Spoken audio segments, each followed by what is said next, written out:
ಕಾಂಗ್ರೆಸ್ ಒಂದು ಕಡೆಯಿಂದ ಹೇಳ್ತಾ ಇದೆ ಇದಕ್ಕೂ ರಾಜಕೀಯಕ್ಕೂ ಸಂಬಂಧ ಇಲ್ಲ, ಯಾತ್ರೆ ಹೋಗ್ತಾ ಇದ್ವಿ, ಬೇರೆ ಬೇರೆ ಜನ ಇದರಲ್ಲಿ ಸೇರ್ಕೊಳ್ತಿದ್ದಾರೆ, ಹೀಗಾಗಿ ಅದೊಂದು ಯಾತ್ರೆ ಅಂತೇಳಿ. ಅದಕ್ಕಾಗಿಯೇ ಇದು ಯಾತ್ರೆನಾ, ದಂಡ ಯಾತ್ರೆನಾ, ಅದು ನಿಜಕ್ಕೂ ಅಧಿಕಾರ ತರುವಂತಹ ದಂಡ ಯಾತ್ರೆನಾ ಅಥವಾ ಕೇವಲ ದಂಡದ ಯಾತ್ರೆನಾ ಅನ್ನುವಂತಹ ಪ್ರಶ್ನೆಗಳು ಇದ್ದೇ ಇರ್ತವೆ. ಒಂದು ಯಾತ್ರೆಯ ಸುತ್ತಲೂ ಕೂಡ ಸ್ಪಷ್ಟತೆ ಇಲ್ಲದೆ ಇದ್ದಾಗ ರಾಜಕೀಯ ಸ್ಪಷ್ಟತೆ ಅನ್ನುವಂಥದ್ದು ಇರಲೇಬೇಕಾಗತ್ತೆ. ನೋಡಿ, ಕನ್ಯಾಕುಮಾರಿಯಿಂದ ಕಾಶ್ಮೀರ ತನಕ ಭಾರತ್ ಜೋಡೋ ಯಾತ್ರೆ ಮಾಡ್ತಾ ಹೋದಾಗಲೂ ಕೂಡ ಕಾಂಗ್ರೆಸ್ನವರು ಇದೇ ಸ್ಪಷ್ಟೀಕರಣ ಕೊಡಬೇಕಂತ ಅನಿವಾರ್ಯತೆ ಸೃಷ್ಟಿಯಾಯಿತು. ಹತ್ರ 3 ತಿಂಗಳವರೆಗೆ ಅವರು ಸ್ಪಷ್ಟೀಕರಣ ಕೊಟ್ಟಿದ್ದು. ಇದು ರಾಜಕೀಯಕ್ಕೂ ಇದಕ್ಕೂ ಸಂಬಂಧ ಇಲ್ಲ, ರಾಜಕೀಯಕ್ಕೂ ಇದಕ್ಕೂ ಸಂಬಂಧ ಇಲ್ಲ ಅಂತೇಳಿ. ಅದೇ ಕರ್ನಾಟಕದ ಗೆದ್ದ ತಕ್ಷಣ ಹೇಳ್ತಾರೆ, ನೋಡಿ ರಾಹುಲ್ ಗಾಂಧಿಯವರ ಯಾತ್ರೆಯಿಂದಾಗಿ ನಾವು ಗೆದ್ವಿ ಕರ್ನಾಟಕದಲ್ಲಿ. ಇದನ್ನೇ ಹಿಮಾಚಲ ಪ್ರದೇಶದ ಗೆಲುವಿನ ಸಂದರ್ಭದಲ್ಲೂ ಹೇಳಿದ್ದಾರೆ ಕಾಂಗ್ರೆಸ್ನವರು. ಆದರೆ ಗುಜರಾತ್ನ ಸೋಲಿನ ಸಂದರ್ಭದಲ್ಲೂ ಹೇಳಿಲ್ಲ. ಈಗ ಪಂಚರಾಜ್ಯಗಳ ಚುನಾವಣೆಯಲ್ಲಿ ಉಳಿದ 4 ರಾಜ್ಯಗಳಲ್ಲಿ ಸೋತಿರೋ ವಿಚಾರದಲ್ಲಿ ಇದನ್ನು ಹೇಳ್ತಾ ಇಲ್ಲ. ಅಷ್ಟೇ ವ್ಯತ್ಯಾಸ ಇರುವಂಥದ್ದು ತೆಲಂಗಾಣದ ಗೆಲುವಿನಲ್ಲಿ ಭಾರತ್ ಜೋಡೋ ಯಾತ್ರೆಯ ಉಲ್ಲೇಖವನ್ನು ಕಾಂಗ್ರೆಸ್ ನಾಯಕರು ಮಾಡ್ತಾ ಇರ್ತಾರೆ. ಇರಲಿ, ಅದು ಆ ಪಕ್ಷದ ತಂತ್ರಗಾರಿಕೆ ಇರಬಹುದು. ಆದರೆ ಅದರ ಆಚೆಗೆ ನಾವು ನೋಡಿದಾಗ ಲೋಕಸಭೆ ಚುನಾವಣೆ ಗೆಲ್ಲೋದಕ್ಕೆ ಹಾಗಾದರೆ ಕಾಂಗ್ರೆಸ್ ಏನು ಟಾರ್ಗೆಟ್ ಮಾಡಿಕೊಂಡಿದೆ, BJP ಯಾವ ಸ್ವರೂಪದ ಕೌಂಟರ್ ಮಾಡ್ತಾ ಇದೆ, ಒಂದು ಸಣ್ಣ ವರದಿ ನಿಮಗೆ ತೋರಿಸ್ತೀನಿ. ಲೋಕಸಭೆಗೆ ಟಾರ್ಗೆಟ್ 200, ಗೆಲ್ಲೋ ಕ್ಷೇತ್ರಗಳೇ ಕೈ ಟಾರ್ಗೆಟ್.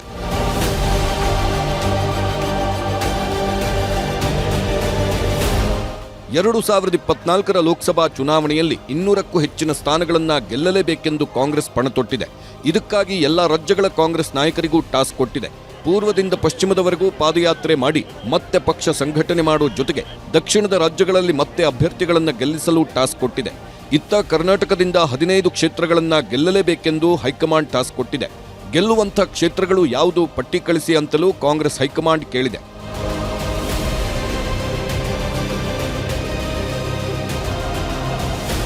ರಾಜ್ಯದಲ್ಲಿ ಲೋಕಸಭಾ ಚುನಾವಣೆಗೆ ಕಾಂಗ್ರೆಸ್ನಲ್ಲಿ ಅಭ್ಯರ್ಥಿಗಳ ಆಯ್ಕೆಯದ್ದೇ ದೊಡ್ಡ ತಲೆನೋವು. ಗೆಲ್ಲುವ ಸೂಕ್ತ ಅಭ್ಯರ್ಥಿಗಳ ಕೊರತೆ ಎದುರಾಗಿದೆ. ಹೀಗಾಗಿ 8ರಿಂದ 10 ಮಂದಿ ಹಾಲಿ ಸಚಿವರನ್ನೇ ಕಣಕ್ಕಿಳಿಸುವ ಬಗ್ಗೆ ಹೈಕಮಾಂಡ್ ಚಿಂತನೆ ನಡೆಸಿದೆ. ಈ ಸಂಬಂಧ ಸಿಎಂ ಸಿದ್ದರಾಮಯ್ಯ ಹಾಗೂ ಡಿಸಿಎಂ ಡಿಕೆಶಿ ಹೈಕಮಾಂಡ್ ಜೊತೆ ಚರ್ಚೆ ನಡೆಸಿದ್ದಾರೆ. ಕಾಂಗ್ರೆಸ್ಗೆ ಸದ್ಯ 10ಕ್ಕೂ ಹೆಚ್ಚು ಕ್ಷೇತ್ರದಲ್ಲಿ ಅಭ್ಯರ್ಥಿಗಳ ಕೊರತೆ ಇದೆ. ಮಂಡ್ಯ, ಮೈಸೂರು, ಹಾಸನ, ಬೆಂಗಳೂರು ಉತ್ತರ, ಬೆಂಗಳೂರು ದಕ್ಷಿಣ, ಬೆಂಗಳೂರು ಸೆಂಟ್ರಲ್, ಶಿವಮೊಗ್ಗ, ಬೀದರ್, ದಾವಣಗೆರೆ, ಬೆಳಗಾವಿ ಸೇರಿದಂತೆ ಹಲವು ಜಿಲ್ಲೆಗಳಲ್ಲಿ ಗೆಲ್ಲುವ ಅಭ್ಯರ್ಥಿಗಳ ಕೊರತೆ ಇದೆ. ಈ ವಿಚಾರವನ್ನ ರಾಜ್ಯ ನಾಯಕರು ಹೈಕಮಾಂಡ್ ಗಮನಕ್ಕೆ ತಂದಿದ್ದಾರೆ. ಈ ಮಧ್ಯೆ ಗೆಲ್ಲುವ ಅಭ್ಯರ್ಥಿಗಳು ಸಿಗದಿದ್ರೆ ಪ್ರಭಾವಿ ಸಚಿವರನ್ನೇ ಲೋಕ ಅಖಾಡಕ್ಕೆ ಇಳಿಸುವ ಬಗ್ಗೆ ಚರ್ಚೆ ಆಗ್ತಿದೆ. ಸಿದ್ಧತೆಯೂ ನಡೆದಿದೆ. ನೋಡಿ, ನಾವು 20 ಸೀಟ್ಗಳನ್ನು ಗೆಲ್ಲಬೇಕು, ಕನಿಷ್ಠ 20 ಸೀಟ್ಗಳನ್ನು ಗೆಲ್ಲಬೇಕು.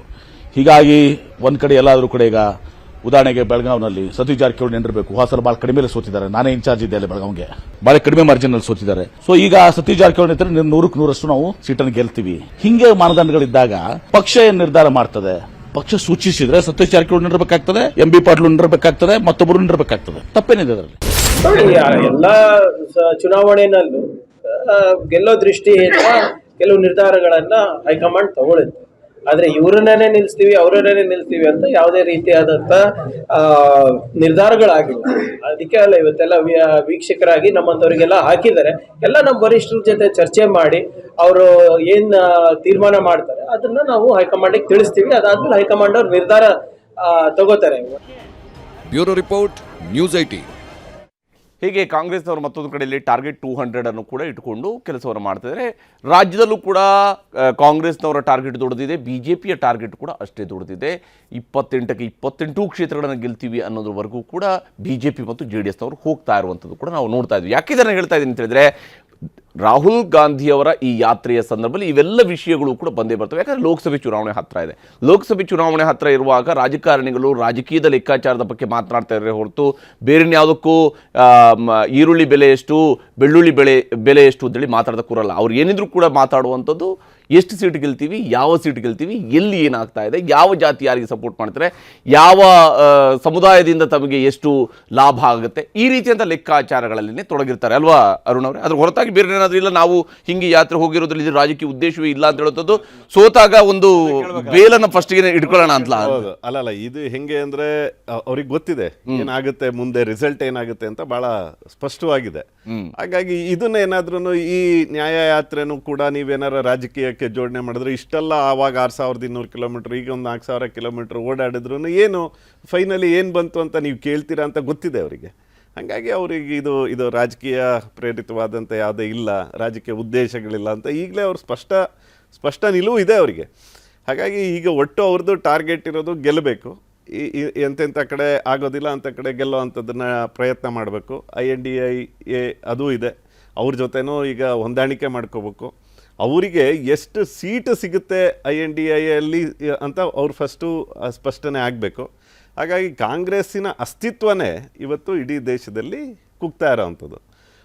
ಒಂದು ವಿರೋಧ ಪಕ್ಷದ ಸ್ಥಾನವನ್ನು ಸಿಗದೇ ಇರುವಂಥ ಕಾಂಗ್ರೆಸ್ ಪಕ್ಷ ಇವತ್ತು INDIಯಲ್ಲಿ ಜೊತೆಗೆ ಹೋಗಿರೋ ಕಾರಣಕ್ಕೆ ಬೇರೆ ಬೇರೆ ಪಕ್ಷದವರಿಗೂ ಇವತ್ತು ಕಾಂಗ್ರೆಸ್ ಜೊತೆ ಹೋಗ್ತಾ ಇರೋವಂಥದ್ದು ಸಮಸ್ಯೆಗಳು.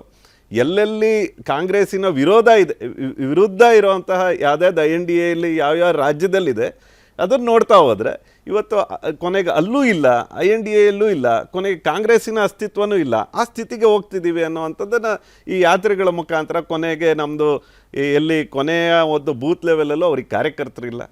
ಆ ಸಮಸ್ಯೆಯಿಂದ ಇವತ್ತು ಪಾಪ ರಾಹುಲ್ ಗಾಂಧಿಯವರು ಇಡೀ ದೇಶವನ್ನು ಸುತ್ತುವಂಥ ಪ್ರಯತ್ನ ಮಾಡ್ತಾರೆ. ಆ ಪ್ರಯತ್ನದ ಏನು ಫಲನೂ ಅವರಿಗೆ ಮುಂದಿನ ಓಕೆ ಅರುಣ್ ಅವರೇ, ನಾಗರಾಜ್ ಅವರು ಮಾತಾಡ್ತೀನಿ ನಮ್ಮ ಜೊತೆಗೆ. ನಾಸಿರ್ ಹುಸೇನ್ ಅವರೇ, ಇಲ್ಲಿ ಅದನ್ನೇ ಕೇಳಿದ್ರೆ ಉದ್ದೇಶ ಇಷ್ಟೇ ಇದ್ದಿದ್ದು, ರಾಜಕೀಯದ ಉದ್ದೇಶ ಇಲ್ಲದೆ ಒಂದು ಯಾತ್ರೆಯನ್ನು ನಡೆಸಿದಾಗ ಓಕೆ, ಈಗ ನೀವು ಹೇಳ್ತಾ ಇದ್ರಿ ಇಂಥೆಲ್ಲ ಸಮಸ್ಯೆಗಳಿದ್ದಾವೆ, ಇವುಗಳನ್ನೆಲ್ಲ ಜನಜಾಗೃತಿಯನ್ನು ನಾವು ಮೂಡಿಸ್ತೀವಿ ಅಂದ್ಕೊಂಡು, ಅಂತಿಮವಾಗಿ ಇದರ ರಿಸಲ್ಟ್ ಏನಾಗಿದ್ರೆ ನಾಸಿರ್ ಹುಸೇನ್ ಅವರೇ, ಏನು ಆಗಬೇಕು ಅಂತ ನೀವು ಜನರಿಗೆ ಅಪೀಲ್ ಮಾಡೋದಕ್ಕೆ ಹೋಗ್ತೀರಿ ಇದರಲ್ಲಿ, ಈ ಯಾತ್ರೆಯಲ್ಲಿ? ಈಗ ನೀವು ಪ್ರತಿ ಒಂದು ರಾಜಕೀಯ ಉದ್ದೇಶದಿಂದನೇ ಮಾಡ್ಲಿ ಏನಿಲ್ಲ. ಇವಾಗ ನಮ್ಮ ದೇಶದಲ್ಲಿ ಬೇರೆ ಬೇರೆ ಮೂವ್ಮೆಂಟ್ಸ್ ನಡೆದಿದ್ದಾವ, ತರದ ಸ್ಟ್ರಗಲ್ಸ್ ನಡೆದಿದ್ದಾವ. ಯಾರೋ ನೀರಿಗೋಸ್ಕರ ಹೋರಾಟ ಮಾಡಿ, ಇನ್ನೊಬ್ರು ಎನ್ವೈರನ್ಮೆಂಟ್ಗೋಸ್ಕರ ಹೋರಾಟ ಮಾಡಿದ್ದಾರೆ, ಲ್ಯಾಂಗ್ವೇಜ್ಗೋಸ್ಕರ ಹೋರಾಟ ಮಾಡಿದ್ದಾರೆ. ಇವಾಗ ಬೇರೆ ಬೇರೆ ಸಮಸ್ಯೆಗಳನ್ನು ಅವೇರ್ನೆಸ್ ಕ್ರಿಯೇಟ್ ಮಾಡಕ್ಕೆ ಇಡೀ ದೇಶದಲ್ಲಿ ರಾಹುಲ್ ಗಾಂಧಿ ಅವರು ಫಸ್ಟ್ ಭಾರತ್ ಜೋಡೋ ಯಾತ್ರಾ ತೆಗೆದು ಸೌತ್ ಟು ನಾರ್ತ್, ಇವಾಗ ಈಸ್ಟ್ ಟು ವೆಸ್ಟ್ ಅಂದ್ಬಿಟ್ಟು this was all in the offing. ಇವಾಗ ಎಲೆಕ್ಷನ್ ಮುಂಚೆ ಯಾಕೆ ಅಂತ, ಎಲೆಕ್ಷನ್ ಮುಂಚೆನೆ ಯಾಕೆ ಸ್ಟಾರ್ಟ್ ಮಾಡ್ತೀರಾ, ಎಲೆಕ್ಷನ್ ಮೇಲೆ ಪ್ರಭಾವ ಬೀಳಿ, ಇವೆಲ್ಲ ಮಾತುಗಳು ಬರುತ್ತೆ, ಡಿಸ್ಕಷನ್ ಆಗುತ್ತೆ. ವಿರೋಧ ಪಕ್ಷದವರು ಸ್ಪೆಷಲಿ ಬಿಜೆಪಿದಲ್ಲಿ ಇದ್ದವರು ಕ್ರಿಟಿಸೈಸ್ ಮಾಡ್ತಾರೆ. ಅವ್ರು ಏನ್ ಮಾಡಿದ್ದಾರೆ ಅದನ್ನು ಅಂಡು ಮಾಡಕ್ಕೆ, ಅವೇರ್ನೆಸ್ ಕ್ರಿಯೇಟ್ ಮಾಡಕ್ಕೆ ನಾವು ಹೋಗ್ತಾ ಇದೀವಿ. ಅದರಿಂದ ನಮಗೆ ರಾಜಕೀಯವಾಗಿ ನಮಗೆ ಏನಾದ್ರು ಫಲ ಸಿಗುತ್ತಾ ಅಂತ, ಹೆಲ್ಪ್ ಆಗುತ್ತಾ ಅಂದ್ಬಿಟ್ಟು. ಈಗ ನೋಡಿ, ಇವಾಗ ದೇಶದಲ್ಲಿ ಕಮ್ಯುನಲಿಸಂ ಇಲ್ದಾಗ, ದೇಶದಲ್ಲಿ ಕಾಸ್ಟಿಸಂ ಇಲ್ದಾಗ, ದೇಶದಲ್ಲಿ ಈ ತರ ಡಿವಿಷನ್ ಇಲ್ದಾಗ ನ್ಯಾಚುರಲಿ ಕೆಲವೊಂದು ಪೊಲಿಟಿಕಲ್ ಪಾರ್ಟೀಸ್ಗೆ ಅದರಿಂದ ಹೆಲ್ಪ್ ಆಗ್ಬೋದು. ಬಟ್ ನೀವು ಅದೇ ಒಂದು ಉದ್ದೇಶ ಇಟ್ಕೊಂಡು ನೀವು ಮಾಡ್ತಾ ಇದ್ದೀರಾ. ಇವಾಗ ನಿಮ್ಗೆ ತಾಕತ್ತೇ ಇಲ್ಲ, ನಿಮ್ಗೆ ಕೇಡರೇ ಇಲ್ಲ, ನೀವು ಎಲೆಕ್ಷನ್ ಫೈಟ್ ಮಾಡಕ್ಕಾಗಲ್ಲ. ಇವಾಗ ಏನ್ ಬಿಜೆಪಿ MLC ಅವ್ರು ಮಾತಾಡ್ತಾ ಇದ್ರು, ಅವ್ರಿಗೆ 3 ಸ್ಟೇಟ್ ಅಲ್ಲಿ ಎಲೆಕ್ಷನ್ ಗೆದ್ದಿರಬಹುದು ಅವರು, ಬಟ್ 10 ಲಕ್ಷ ವೋಟ್ ಜಾಸ್ತಿ ಬಂದಿದೆ. ಎಷ್ಟು % ಆಫ್ ವೋಟ್ ಹೆಚ್ಚಾಗಿದೆ, ಅವರಿಗೆ ಬೈ ಹುಕ್ಕು ಎಲೆಕ್ಷನ್ ಗೆಲ್ಬಹುದು. ಸೊ ಕೇಡರ್ ಇಲ್ಲಿದ್ರೆ, ಐಡಿಯಾಲಜಿ ಇಲ್ಲಿದ್ರೆ, ಲೀಡರ್ಶಿಪ್ ಇಲ್ಲಿದ್ರೆ ಎಷ್ಟೊಂದು ಹೆಚ್ಚು ವೋಟ್ಸ್ ಬರಕ್ಕೆ ಸಾಧ್ಯನೇ ಇಲ್ಲ. ಸೊ ಅದ್ರದ್ದು ಫಲ ಸಿಗಬಹುದು, ಬಟ್ ಡೈರೆಕ್ಟ್ಲಿ ಅದಕ್ಕೆ ಕನೆಕ್ಟೆಡ್ ಇಲ್ಲ. ನಾವು Congress flag under Congress banner under Congress flag ಈ ಒಂದು ಮೂವ್ ನಾವು ನಡೆಸಬಾರದು. ಯಾಕಂದ್ರೆ ಪ್ರತಿಯೊಂದು ವಿಚಾರಧಾರ ಅವರಾಗ್ಲಿ, ಐಡಿಯಾಲಜಿ ಅವರಾಗ್ಲಿ, ಪ್ರತಿಯೊಂದು ಬೇರೆ ಬೇರೆ ಸಂಘ ಸಂಸ್ಥೆಯವರಾಗ್ಲಿ, ಇಂಟೆಲೆಕ್ಚುಯಲ್ಸ್ ಈ ಬೇರೆ ಬೇರೆ ಮೂವ್ಮೆಂಟ್ ಜೊತೆಯಲ್ಲಿ ಸೇರ್ಸ್ಕೊಂಡಿದ್ದವರು, ಗುರ್ಸ್ಕೊಂಡಿದ್ದವರು ಎಲ್ಲರೂ let them join this movement ಅಂದ್ಬಿಟ್ಟು ನಾವು ಪೊಲಿಟಿಕಲ್ ಪಾರ್ಟಿ ಮತ್ತೆ ಪೊಲಿಟಿಕಲ್ ಬ್ಯಾನರ್ ಇಲ್ದಂಗೆ INC ಅಂತ ತೆಗೆದ್ಬಿಟ್ಟು ಅದೊಂದು ಕಾಂಗ್ರೆಸ್ ಸೋಷಿಯಲ್ ಸರ್ವಿಸ್ ಆರ್ಗನೈಸೇಷನ್ ಅಂತ ಏನಾದ್ರು ಶೇರ್ ಮಾಡ್ಕೊಡೋದಕ್ಕೆ ನಾಸಿರ್ ಹುಸೇನ್ ಅವರೇ, ಇಲ್ಲಿ BS ಅರುಣ್ ಅವರೇ, ಹೌದು, ಯಾತ್ರೆನ ಮಾಡ್ತಾರೆ, 10,500 ಕಿಲೋಮೀಟರ್ ಅಷ್ಟು ಉದ್ದ ಯಾತ್ರೆನ ಮಾಡಿ ಇದರಲ್ಲಿ ರಾಜಕೀಯ ಲಾಭ ಬಂದ್ರೆ ಇಲ್ಲ ಇದು ಬೇಡ, ನಮಗೆ ಬೇಕಾಗಿಲ್ಲ, ನಾವು ಇದು ಮಾಡಿರೋದೇ ಉದ್ದೇಶ ಬೇರೆ ಅಂತ ಹೇಳ್ಕೊಂಡು ಕೂರುತ್ತ ಒಂದು ಪಕ್ಷ. ಯಾವ ಕಾರಣಕ್ಕಾಗಿ ಈ ರೀತಿಯಾದಂತಹ ಮೈಲಿಗೆಯನ್ನ ತೋರಿಸ್ಕೊಳುತ್ತೆ ತಮ್ಮ ಯಾತ್ರೆಯಲ್ಲಿ? ರಾಜಕೀಯದಲ್ಲ ಅಂತ ಪ್ರತಿನಿತ್ಯ ಸ್ಪಷ್ಟನೆ ಕೊಡ್ತಾ ಇಡೀ 65 ದಿವಸಗಳು ಕೂಡ ಯಾತ್ರೆಯನ್ನು ಮಾಡಿಸುವಂತ ಅನಿವಾರ್ಯತೆ ಹಾಗಾದ್ರೆ ಕಾಂಗ್ರೆಸ್ಗೆ ಸೋಲಿನ ಭೀತಿ, ನಿರಂತರವಾಗಿ ರಾಹುಲ್ ಗಾಂಧಿಯವರ ನಾಯಕತ್ವಕ್ಕೆ ಎದುರಾದಂತಹ ಸೋಲು, ರಾಹುಲ್ ಗಾಂಧಿಯವರು ಎಲ್ಲಿ ಹೋದರೂ ಕೂಡ ಸೋಲಾಗುತ್ತೆ ಅನ್ನುವಂತಹ ಟೀಕೆ, ಟ್ರೋಲು, ಇವುಗಳಿಂದ ಬಹುಶಃ ಕಾಂಗ್ರೆಸ್ ಪಕ್ಷವೇ ಹೊರಬರ್ತಾ ಇಲ್ವೇನೋ ಅಂತ ಹೇಳುವಂಥ ಅನುಮಾನವೂ ಕೂಡ ಬರುತ್ತೆ. ಅರುಣ್ ಅವರೇ, ತಾವೇನು ಹೇಳ್ತೀರಿ ಇದಕ್ಕೆ? ಖಂಡಿತ. ಯಾಕಂದ್ರೆ ಒಂದು ರಾಜಕೀಯ ಪಕ್ಷವಾಗಿ ಅದು ಚುನಾವಣೆಯ ಹೊಸ್ತಿಲಲ್ಲಿ ಇರ್ಬೇಕಾದ್ರೆ ಒಂದು ಪಕ್ಷ ಯಾಕೆ ಇದನ್ನ ತಮ್ಮದು ರಾಜಕೀಯ ಯಾತ್ರೆ, ರಾಜಕೀಯ ನೇತಾರ ನಡೆಸಿರುವಂತ ಒಂದು ಪಾದಯಾತ್ರೆ ಅಂತ ಯಾಕೆ ಇದನ್ನ ಬಿಂಬಿಸ್ಕೋಬಾರ್ದು ಅನ್ನೋದು ಒಂದು ಸೋಜಿಗದ ವಿಷಯ. ಈಗ ನೀವು ಬೇರೆ ಬೇರೆ ಯಾವುದೇ ರಾಜಕೀಯ ನೇತಾರರನ್ನ ನೋಡಿ, ಆದ್ವಾನಿಯವರು ತುಂಬಾ ಯಾತ್ರೆಗಳನ್ನ ಹೌದು. ಮಾಡಿದ್ರು. ಹಾಗೇನೆ ನೀವು ಚೀಫ್ ಮಿನಿಸ್ಟರ್ ಗಳನ್ನ ತಗೊಳ್ಳಿ. ಹೌದು. ನೀವು ಅಖಿಲೇಶ್ ಯಾದವ್ 2012ರಲ್ಲಿ ಮಾಡಿದ್ರು. ಹೌದು. ಇತ್ತೀಚೆಗೆ 5 ವರ್ಷದ ಹಿಂದೆ ವೈಎಸ್ ಜಗನ್ ರೆಡ್ಡಿ ಮಾಡಿದ್ರು. ವೈಎಸ್ಆರ್ ಅವರು ಆಮೇಲೆ ಅದಕ್ಕಿಂತ ಚಂದ್ರಬಾಬು ಮುಂಚಿತವಾಗಿನೇ ನಾಯ್ಡು ಮಾಡಿದ್ರು. ಇದು ಆಂಧ್ರಪ್ರದೇಶ ಏನು ಒಗ್ಗೂಡಿದಂತ ಆಂಧ್ರಪ್ರದೇಶ ಮಾಡಿದಂತಹ ಯಾತ್ರೆಗಳು, ಚಂದ್ರಬಾಬು ನಾಯ್ಡು ಅವರು ಮಾಡಿದಂತಹ ಯಾತ್ರೆಗಳು, ಡೆಪ್ಯೂಟಿ ರಥಯಾತ್ರೆ ಡೆಪ್ಯೂಟಿ ಯಡಿಯೂರಪ್ಪ ವಿಕ್ರಮಾರ್ಕ ಅವರು ನೋಡಿಲ್ಲ ಜೂನ್ ಅಂತ. ಜುಲೈನಲ್ಲಿ ಮಾಡಿತ್ತು. ಸೊ ಅವರೆಲ್ಲ ತಾವು ಮಾಡ್ತಾ ಇರೋದು ರಾಜಕೀಯ ಪ್ರೇರಿತವಾಗಿರುವಂತದ್ದು ಹಾಗೂ ರಾಜಕೀಯಕ್ಕೋಸ್ಕರ ನಾವು ಮಾಡ್ತಿರೋದು ಅಂತ ತುಂಬಾ ಸ್ಪಷ್ಟವಾಗಿ ಹೇಳಿದ್ರು. ಹೌದು. ಕಾಂಗ್ರೆಸ್ ಪಕ್ಷ ಯಾಕೆ ಇದು ಹೇಳ್ತಾ ಇಲ್ಲ ಅನ್ನೋದು ಬಹಳ ವಿಚಿತ್ರವಾಗಿದೆ. ಇನ್ನೊಂದು ಕುತೂಹಲಕಾರಿ ಅಂಶ ಇದರಲ್ಲಿ ಅಂದ್ರೆ ಬಹುಶಃ ಯಾಕೆ ಹೇಳ್ತಿಲ್ಲ ಅನ್ನೋದು ಕೂಡ, ಈ 14 ರಾಜ್ಯಗಳು ಏನಿದೆ ಇದರಲ್ಲಿ ಒಂದೇ ಒಂದು ರಾಜ್ಯದಲ್ಲಿ ಕೂಡ ಕಾಂಗ್ರೆಸ್ ಅಧಿಕಾರದಲ್ಲಿ ಇಲ್ಲ. 2 ರಾಜ್ಯಗಳಲ್ಲಿ ಕಾಂಗ್ರೆಸ್ ಒಂದು ಮೈತ್ರಿಕೂಟದ ಅಧಿಕಾರದಲ್ಲಿ ಇದೆ, ಜಾರ್ಖಂಡ್ ಮತ್ತೆ ಬಿಹಾರದಲ್ಲಿ. ಹೌದು. ಬೇರೆ ಯಾವುದೇ ರಾಜ್ಯದಲ್ಲಿ ಇದು ಅಧಿಕಾರದಲ್ಲಿ ಇಲ್ಲ. ಹಾಗಾಗಿ ಬಹುಶಃ ಈ ಕಾರಣಗಳಿದ್ದಾಗೆ ಮತ್ತೆ ಹೆಚ್ಚಿಗೆ ಸೀಟು ಬರುತ್ತೋ ಇಲ್ಲೋ ಅದನ್ನು ನೋಡ್ಬೇಕಾಗಿದೆ ಈ ಲೋಕಸಭಾ ಎಲೆಕ್ಷನ್ ಅಲ್ಲಿ ಈ 14 ರಾಜ್ಯಗಳಿಂದ. ಹಾಗಾಗಿ ಅವರಿಗೆ ಒಂದು ಇದನ್ನ ತಾವು ರಾಜಕೀಯ ಯಾತ್ರೆ ಅಂತ ಬಣ್ಣಿಸೋದು ಅಥವಾ ಬಿಂಬಿಸೋದು ಬಹುಶಃ they don't want to do it. ಹಾಗಾಗಿ Yes. ಇದನ್ನ ಒಂದು ಬೇರೆ ನ್ಯಾಯ ಅಂತ ಅವ್ರು ಏನ್ ಕರೆದಿದ್ದಾರೆ. ಹೌದು. ಇನ್ಫ್ಯಾಕ್ಟ್ ಇದು ಈ ನ್ಯಾಯ ಅನ್ನೋದು ಬಹುಶಃ ನೀವು ಮೆನ್ಷನ್ ಮಾಡಿರುತ್ತೆ. ಹೌದು. 2019ರಲ್ಲಿ ಹೌದು. ಇದು ಒಂದು ಚುನಾವಣಾ ಪ್ರಣಾಳಿಕೆಯಲ್ಲಿ ಅಬುಹೋಗ ನ್ಯಾಯ ಅಂತ ಹೇಳಿದ್ರೆ, ಅಬುಹೋಗ ನ್ಯಾಯಗೆ ಮೋದಿಯವರ ಎತ್ತಿದ ಪ್ರಶ್ನೆಗಳು ಹೇಗಿದ್ವು ಅಂತ ಹೇಳಿದ್ರೆ, 1984ರ ಸಿಖ್ ರೈಟ್ಸ್ಗೆ ನ್ಯಾಯ ಯಾರು ಕೊಡುತ್ತಾರೆ, ಯಾವಾಗ ಸಿಗುತ್ತೆ, 60 ವರ್ಷಗಳಿಂದ ಸಿಗದೇ ಇದ್ದಂತಹ ನ್ಯಾಯ ಯಾವಾಗ ಸಿಗುತ್ತೆ, ಈ ರೀತಿ ಅಂತ ಸೀರೀಸ್ ಆಫ್ ಪ್ರಶ್ನೆಗಳನ್ನು ಎತ್ತುತ್ತಾ ಹೋದ್ರು. ಉತ್ತರವನ್ನ ಕಾಂಗ್ರೆಸ್ ಪಕ್ಷ ಒತ್ತು ಕೊಡೋದಕ್ಕೆ ಸಾಧ್ಯ ಆಗ್ಲೇ ಇಲ್ಲ, ಅಥವಾ ಅದನ್ನ ಆ ಕ್ಯಾಂಪೇನ್ ಅನ್ನು ಕೌಂಟರ್ ಮಾಡೋದಕ್ಕೆ ಕಾಂಗ್ರೆಸ್ಗೆ ಸಾಧ್ಯ ಆಗ್ಲೇ ಇಲ್ಲ ಎಲ್ಲೂ ಕೂಡ. ಅಷ್ಟೇ ಅಲ್ಲ, 2019ರ ಚುನಾವಣೆ ಯಾವಾಗ ಮುಗೀತು, ಹೌದು, ಈ ನ್ಯಾಯ ಅನ್ನೋದು ಕಂಪ್ಲೀಟ್ ಆಗಿ ಸ್ಟಾಪ್ ಆಗ್ಬಿಡ್ತು. ಅದ್ರ ಬಗ್ಗೆ ಕಾಂಗ್ರೆಸ್ ಮಾತಾಡಿಲ್ಲ. ನಿಜ ಬಿ ಎಸ್ ಅರುಣ್ ಅವರೇ, ಧನ್ಯವಾದ ಕಾರ್ಯಕ್ರಮದಲ್ಲಿ ಜಾಯ್ನ್ ಆಗಿ ತಮ್ಮ ಅಭಿಪ್ರಾಯವನ್ನು ಶೇರ್ ಮಾಡ್ಕೊಂಡಿದ್ದಕ್ಕಾಗಿ. ಶಿವಶಂಕರ್ ಅವರೇ, ತಮ್ಮ ಪ್ರಕಾರ ಈ ಒಂದು ನ್ಯಾಯ ಯಾತ್ರೆ ಎಷ್ಟರ ಮಟ್ಟಿಗೆ ಕಾಂಗ್ರೆಸ್ಗೆ ನ್ಯಾಯ ಕೊಡಿಸುತ್ತೆ ಅಧಿಕಾರದ ವಿಚಾರದಲ್ಲಿ ಅಂತೇಳಿ? ಹರಿಪ್ರಸಾದ್, ಇಲ್ಲಿ ಒಂದು ವಿಚಾರ ನಾವು ಸರಿಯಾಗಿ ಅರ್ಥ ಮಾಡ್ಕೋಬೇಕು. ಎಲ್ರು ನಾವು ಈ ರಾಹುಲ್ ಗಾಂಧಿ ಅವರ ಮತ್ತು ಸೋನಿಯಾ ಗಾಂಧಿ ಅವರ ರಾಜಕೀಯವನ್ನ ಸ್ವಲ್ಪ ಮಟ್ಟಿಗೆ ತಪ್ಪು ತಿಳ್ಕೊಳ್ತಾ ಇರೋ ತರ ಕಾಣಿಸ್ತಾ ಇದೆ. ನಾವು ಕನ್ವೆನ್ಷನ್ ದೃಷ್ಟಿಯಿಂದ ನೋಡ್ತಾ ಇದ್ದೀವಿ. ನಾವಿವಾಗ ಈ ಕಾಂಗ್ರೆಸ್ ಮತ್ತೆ ಕಾಂಗ್ರೆಸ್ ನಾಯಕತ್ವ ಅಂತ ಬಂದಾಗ ಈ ನೆಹರು, ರಾಜೀವ್ ಗಾಂಧಿ, ಅದಕ್ ಮುಂಚೆ ಇಂದಿರಾ ಗಾಂಧಿ, ನೆಹರು, ಇಂದಿರಾ ಗಾಂಧಿ, ರಾಜೀವ್ ಗಾಂಧಿ, ಇವರ ಮೋಲ್ಡ್ ಅಲ್ಲಿ ಇಟ್ಟು ಇವ್ರನ್ನ ಸೋನಿಯಾ ಗಾಂಧಿ ಮತ್ತೆ ರಾಹುಲ್ ಗಾಂಧಿ ಅವ್ರನ್ನ ನಾವು ನೋಡ್ತಾ ಇದ್ದೀವಿ. ಆದ್ರೆ ಅವ್ರದ್ದು ಹಂಚಿಕೆ, ಅವ್ರ ಯೋಜನೆ ಬೇರೆ ಇದೆ. ಈಗ ಅನ್ಲೈಕ್ ನೆಹರು,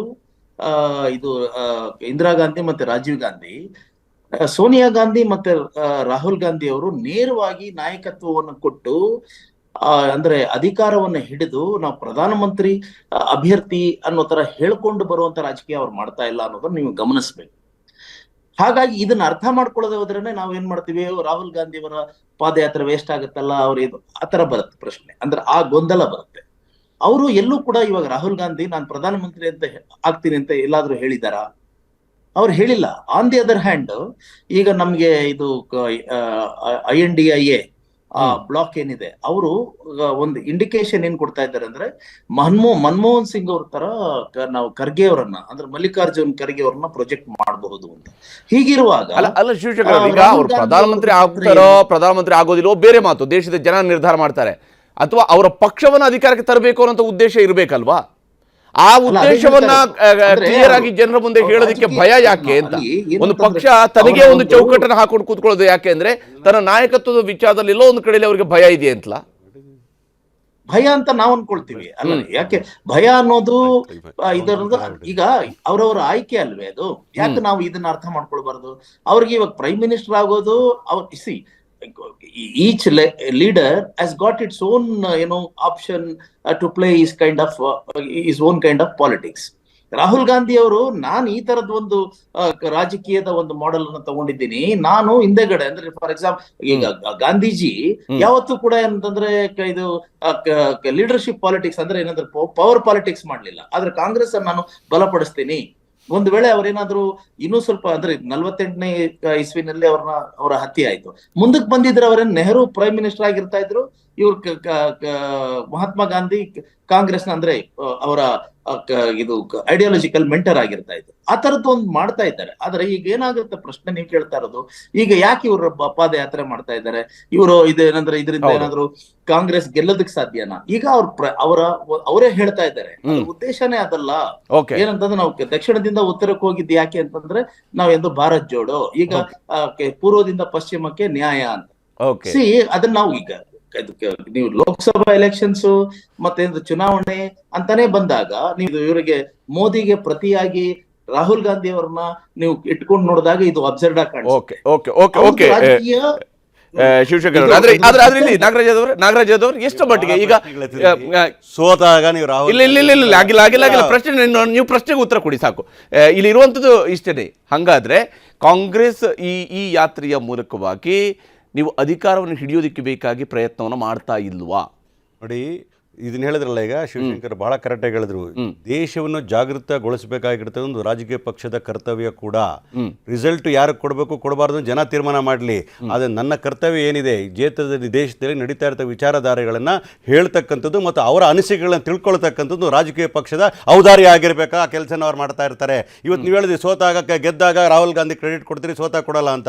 ನರೇಂದ್ರ ಮೋದಿ 28 ಸಲ ಕರ್ನಾಟಕಕ್ಕೆ ಬಂದ್ರಪ್ಪ, ಯಾಕಪ್ಪ ಸೋತ್ಬಿಟ್ರು? ಮಾತಾಡ್ತಾರೆ ಅವರು. ಇಲ್ಲ ಯಡಿಯೂರಪ್ಪನವ್ರನ್ನ ಸೈಡ್ ಲೈನ್ ಮಾಡ್ಬಿಟ್ಟು ಅದಕ್ಕೆ ಸೋತ್ಬಿಟ್ವಿ, ಇಲ್ಲ Basavaraj Bommai not a mass leader ಅದಕ್ಕೆ ಸೋತ್ಬಿಟ್ವಿ, ಇಲ್ಲ 40% ಸೋತ್ಬಿಟ್ವಿ ಅಂತ ತಿಳ್ಕೊಳ್ತಾರಾ? ಯಾಕೆ ನರೇಂದ್ರ ಮೋದಿ ಒಂದೇ ಸೋತ್ವಿ ನಾವು, ಅವರ ಜನ ಒಪ್ಪಲಿಲ್ಲ ಅಂತ ಮತ್ತೆ ಹೇಳ್ತಾರೆ ಅವರು? ಹಾಗಾಗಿ ವ್ಯಕ್ತಿಗತವಾಗಿ ಮಾತಾಡ್ತಕ್ಕ ಬಿಡಬೇಕಾಗ್ತದೆ. ರಾಹುಲ್ ಗಾಂಧಿ ಅವರು ಯಾವಾಗಲೂ ಹೇಳ್ತಾರೆ ಈ ದೇಶಕ್ಕೆ ಕಾಂಗ್ರೆಸ್ನ ತರಬೇಕು ಅಂತಕ್ಕಂಥ 2 ಮಾತು ಇಲ್ಲ, ತರಬೇಕು. ಯಾಕೆ ಅಂತಂದರೆ ಈಗಿರ್ತಕ್ಕಂಥ ವ್ಯವಸ್ಥೆಯಲ್ಲಿ ನಾವು ಡಿವಿಸಿವ್ ಇನ್ ನೇಚರ್ ಇರ್ತಕ್ಕಂಥ ವ್ಯವಸ್ಥೆ ನಾವು ತೆಗೆದಾಕಬೇಕಾಗ್ತದೆ, ಇನ್ಕ್ಲೂಸಿವ್ ಇನ್ ನೇಚರ್ನ ತರಬೇಕು ಅಂತಕ್ಕಂಥದ್ದು.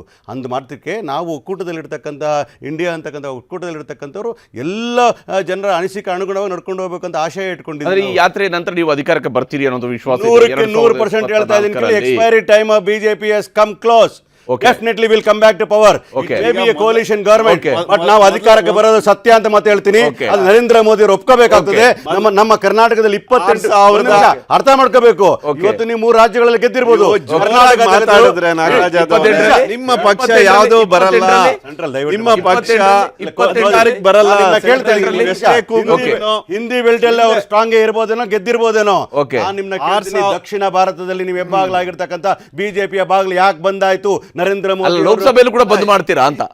ಲೋಕಸಭೆ ಚುನಾವಣೆಯಲ್ಲಿ ಬಂದ್ ಮಾಡ್ತೀರಾ? ಅವರ ಡೋರ್ಗಳನ್ನ ಬಂದ್ ಮಾಡ್ಲಿಕ್ಕೆ 6200 ಕಿಲೋಮೀಟರ್ ಭಾರತ್ ಜೋಡೋ ಉದ್ದೇಶ ಏನಿದೆ? ಎಲ್ಲ ವರ್ಗದ ಜನರನ್ನ ಏನಾದ್ರೂ ರಿಪೋರ್ಟ್ ಕೊಟ್ಟಿದ್ದಾರೆ? ಏನಾದ್ರು ಭಾರತ್ ಜೋಡೋ ಮಾಡೋ ಅಂತಹ ಅವ್ರದ್ದು ಏನಾದ್ರೂ ಸಂಕಲ್ಪ ಯಾತ್ರೆಗಳಲ್ಲಿ ಏನೇನ್ ಮಾಡಿದ್ರಲ್ಲ, ಏನಾರ ಹೇಳಿದ್ರ ದೇಶಕ್ಕೆ? 10 ವರ್ಷ ಅಧಿಕಾರ ರಿಪೋರ್ಟ್ ಕಾರ್ಡ್ ಜನಗಳಿಂದ